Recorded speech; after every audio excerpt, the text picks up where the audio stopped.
Alright, welcome back everyone. So in the last video we began switching everything to have a microservice for the client side and to decouple everything on the server, keep that separate, and have basically two separate applications, a API on the back end that we can hit with any client service, and that is the point that we're at right now.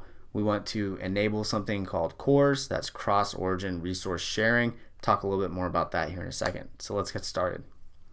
So let's go ahead and open up Chrome real quick. Let's see. Here we go. And I will look up CORS. The first one that pops up is MDN. We'll go ahead and click that. And so you see this HTTP access control CORS.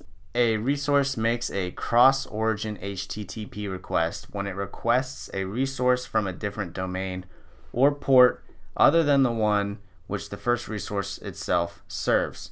For example, an HTML page served from domain1.com makes an image source request from domain 2 or domain B. Many pages on the web today load resources like CSS style sheets, images, and scripts from separate domains. So what's going to happen here is we're going to have our Express application, which is going to act like our web server, see here, and then we'll have our client-side application, which is the microservice, you could call it, and it's going to be making requests to the server. But they're going to be coming from two different resources, okay? So we have what's called cross-origin resource sharing, and this could potentially be dangerous. So there are certain things in place that don't allow this to happen unless you enable what is called CORS in your server application. So enabling CORS, the simplest way to explain it is we're just going to configure the application to where it'll allow requests from certain servers. You can allow it from all servers. Not the best idea, because then anybody and everybody could be hitting your application and that could become a problem. So we're going to allow our front-end application to access our back-end application by telling it, okay, this application from this IP or from this web address is going to be making requests. So let's go ahead and go back to our application and get that set up. So back inside of our application, we need to write, right here should be fine. We'll do an app.use. So anytime you see app.use in Express, that just means that whatever comes inside of here is going to be run for every single request that gets made. So then we'll do a function, and this is middleware, so it has access to the request object. We'll just call it rec. And then response object, we'll call it res, and then the next, which allows us to move into the next function in the middleware chain.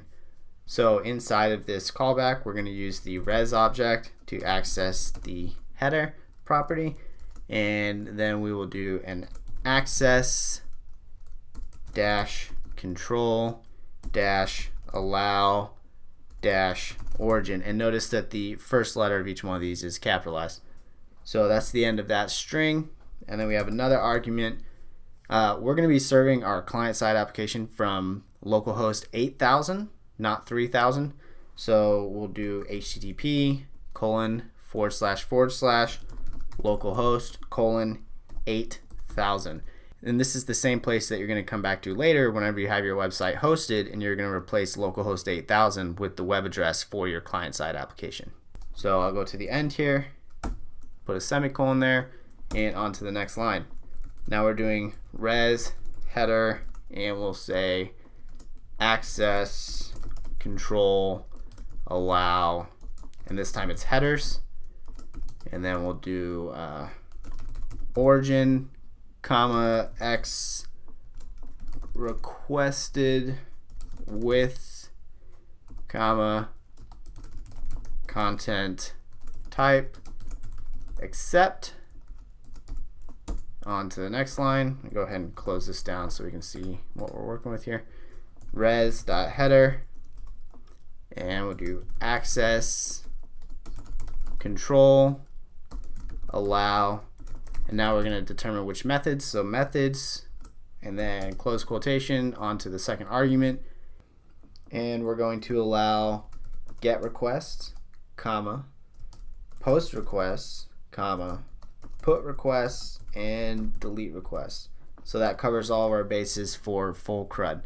So now that we've done all of that, we're just going to tell this, okay, continue on to the next function in the middleware chain. And then we'll put a semicolon down here, and we should be good to go.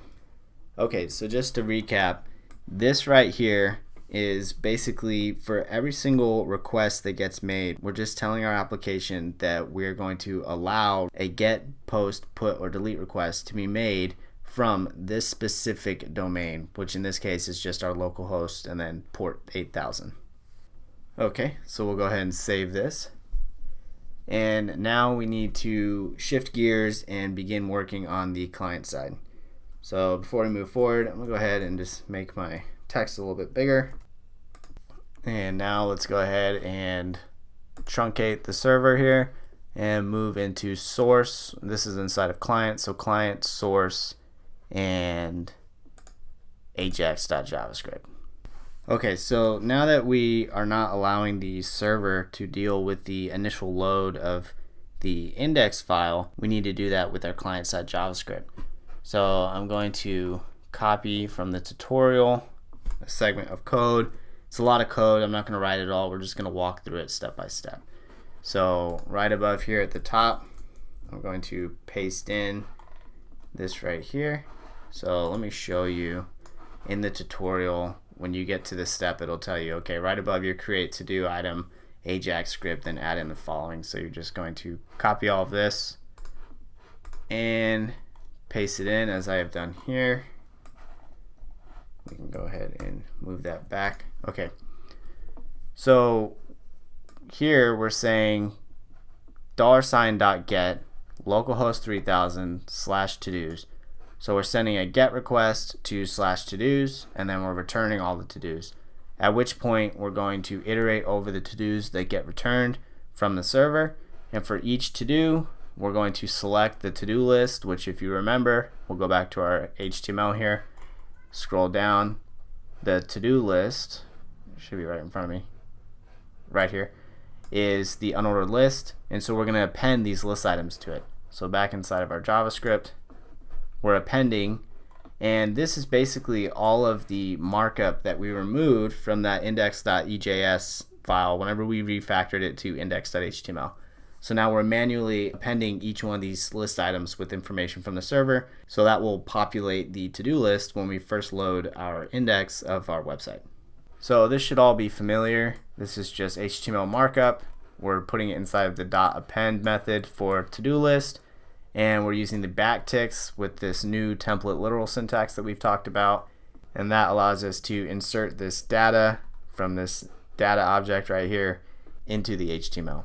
So we have our ID, text, and if you go over here, more ID. So lots of IDs and text. So you'll notice that this function gets run right away when the page loads. So the moment we load up our index.html, it's going to run this function immediately, and it's going to populate the page with all of the to-do items from the server. So you'll notice we have the localhost 3000 before the /to-dos. If we go back down to our $.post, we only have /to-dos. But now that the client is decoupled and separate from the server, we actually need to tell the client where it's going to send this post request or any request that it's making to. So we'll go ahead and put the HTTP and then localhost, and then 3000 is where our server is going to be served from, and then /to-dos. So we can save that, cancel that out, and let's go down and take a look at the edit. So here we have var action URL is equal to this.add action. So that'll get us the action we need, but it's not going to be on the correct domain. So we'll put a string here, HTTP localhost 3000, and then plus the $this.add action. Let's go ahead and copy this line and go down to our delete request at the bottom here, and somewhere in here we have, there we go, action URL, paste that in. So now our get, post, put, and delete all have the correct URL for the action, the URL that we're going to be making those requests to. Okay, so back to the top here, we're making this request initially, but we need to handle this on the server. So let's go back over to our server. We can go ahead and close down the client for a moment, and we'll open up our app.js. So this will be pretty easy. Down here where we have our app.get/todos, we're no longer doing anything with a res.render. So we can get rid of that, get rid of this opening if, and all we're left with inside of the else here is the res.json todos. So we'll fix the formatting there, and that should work. So we will save it. It looks like I have a app.get/todos/new here, which we no longer have that anymore. So I'll go ahead and clean that up and get rid of that. And I have another one here for edit, app.get/todos/id edit. I'm gonna go ahead and get rid of that as well. And so now we have the delete, the put, the post, the initial get, and then we have this app.get for /, which we can also get rid of. Okay, so if everything is working correctly, we should be able to run both of our servers and see our app in action now. I'm going to go to my terminal here inside of client. If you're not inside of client, go ahead and CD into it. We're going to make sure that everything here is set up correctly. So I'm going to run Gulp Default. And so what that'll do is transpile a JavaScript file from the ECMAScript 2015 syntax that we have. So if we go into our client, JavaScript, this AJAX file here, you can see that it has the use strict at the top. And if you take a look at this, the append no longer has the backtick, it just has this giant string. So everything appears to be in order here.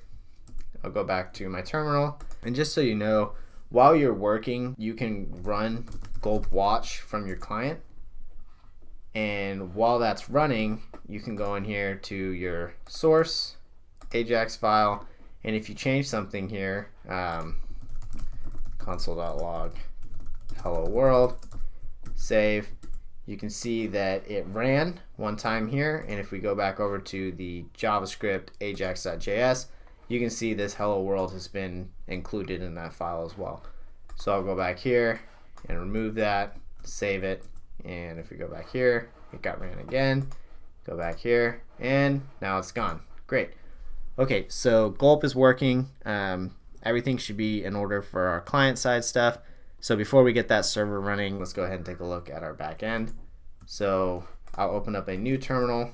I will cd /server. So that will take me back into the to-do app directory and then into the server directory. And from this point, we can just make sure that everything's installed with npm. We'll let that run. Okay, so everything's in order there. We'll run our Mongo daemon.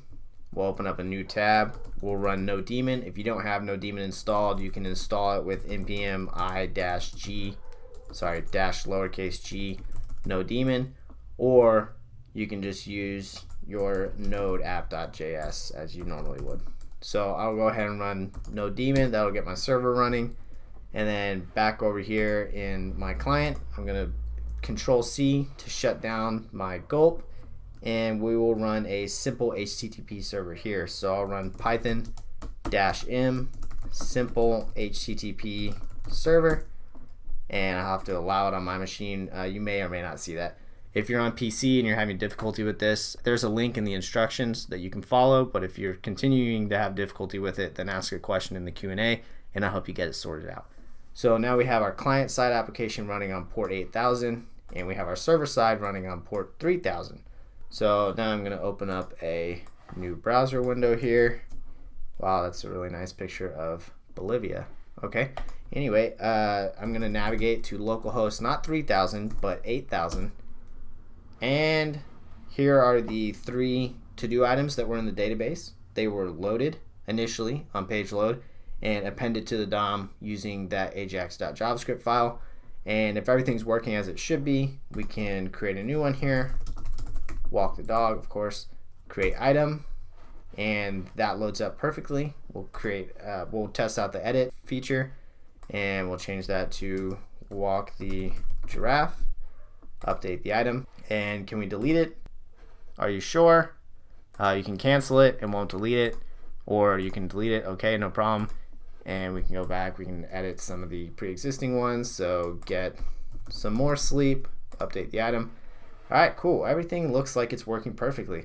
So if your application is not working the way it should be, now that we've switched everything out into 2 separate applications, then feel free to ask a question in the Q&A, and I will be happy to help you there. All right, thanks a lot, and we'll catch you later on. Take care.